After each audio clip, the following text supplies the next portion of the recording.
اعوذ باللہ من الشیطان الرجیم، بسم اللہ الرحمن الرحیم۔ میرے نہایت پیارے استاد چین ویری صاحب، جناب ممبر مجلس شورا، علماء کرام اور عاشقان رسول، السلام علیکم ورحمۃ اللہ وبرکاتہ۔ مجھے آج اس بات کی خوشی کہ میں آپ سب سے مخاطب ہوں۔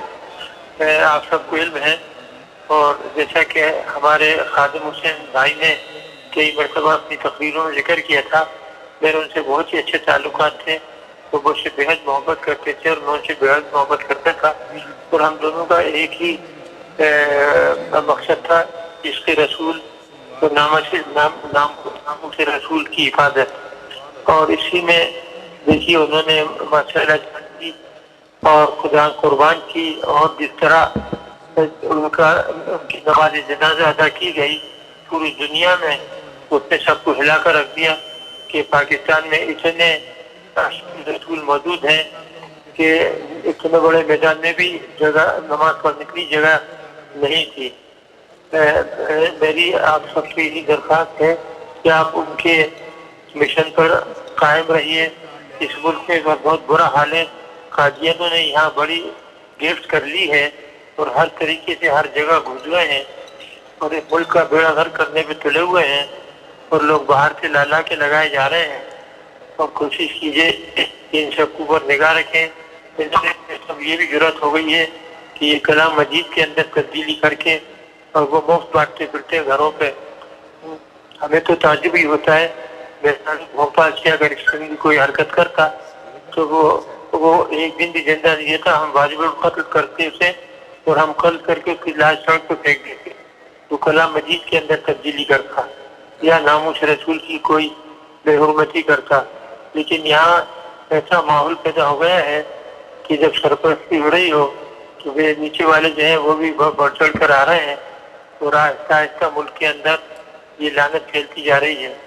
تو کلام مجید میں اللہ رب العزت نے بار بار فرمایا ہے کہ ہمارے پیارے رسول آخری رسول ہیں، خاتم النبیین ہیں، ان کے بعد نہ کوئی دین آئے گا، نہ کوئی پیغمبر آئے گا، نہ کوئی کتاب آئے گی۔ اس کے باوجود بھی لوگ جو ہیں ان کو اللہ تعالیٰ نے بھیجا ہوا ہے اور یہ اکثر عمل نہیں کرتے۔ اللہ تعالیٰ ضرور ان کی پکڑ کرے گا۔ اس نے کبھی بار بار وعدہ کیا ہے اور اپنے وعدے کے خلاف نہیں کرتا کہ جنہوں نے بھی اس چیز میں گڑبڑ کی مذہب کے معاملے میں، یا شک و شبہ کیا ختم نبوت پر یا کلام مجید پر، تو ان کے لیے بہت بڑا عقاب موجود ہے۔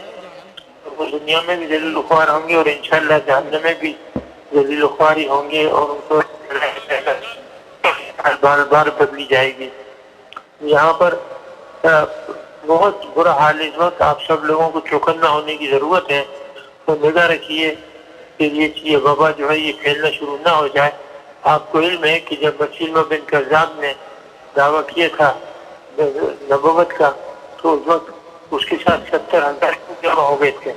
یعنی شیطان جو ہے وہ بھڑکاتا ہے بڑی جلدی لوگوں کو غلط کاموں کی طرف لے جاتا ہے، اور حضرت ابو بکر رضی اللہ تعالیٰ نے فرمایا تھا کہ جاؤ اس کے خلاف جنگ میں جاؤ، کوئی مرد مدینے میں نہ رہے، کیا ہے جانور آ کے ابو بکر کو چندیاں چیر پھاڑ دیں اور کھا لیں، لیکن میں نہیں چاہتا کہ ایک آدمی یہاں بچے۔ تو پھر دیکھیے گا اللہ تعالیٰ نے کسی کامیابی دی، اور اس نے جو حبشی تھا وہ تو اٹھا کے جب نیزہ مارا تو اس کے سینے میں سے گزار کے کمر میں سے نکال دیا، اور اسی وقت ایک نوجوان نے تلوار کا ہاتھ مارا تو اس کی گردن اڑا دی۔ تو یہ دیکھیے کہ پوری قوم، اور سب سے زیادہ 1200 صحابہ شہید ہوئے تھے اس جنگ میں۔ آج تک کسی جنگ میں، عیسائیوں کے یہودیوں کے کسی جنگ میں ہمارے اتنے صحابہ شہید نہیں ہوئے جس وقت ہوئے تھے۔ اس فتنے کو انہوں نے اسی وقت دفنا دیا تھا۔ تو اب یہ جو تحریک میرے پیارے بھائی خادم حسین ویری صاحب شروع کر کے گئے ہیں، اس پر عمل کیجیے، اس کو بڑھائیے، اس کو پھیلائیے، تو لوگوں سے کہیں چوکندہ رہیں، دیکھیں کہ لوگ مذہب میں کوئی گڑبڑ نہ کریں۔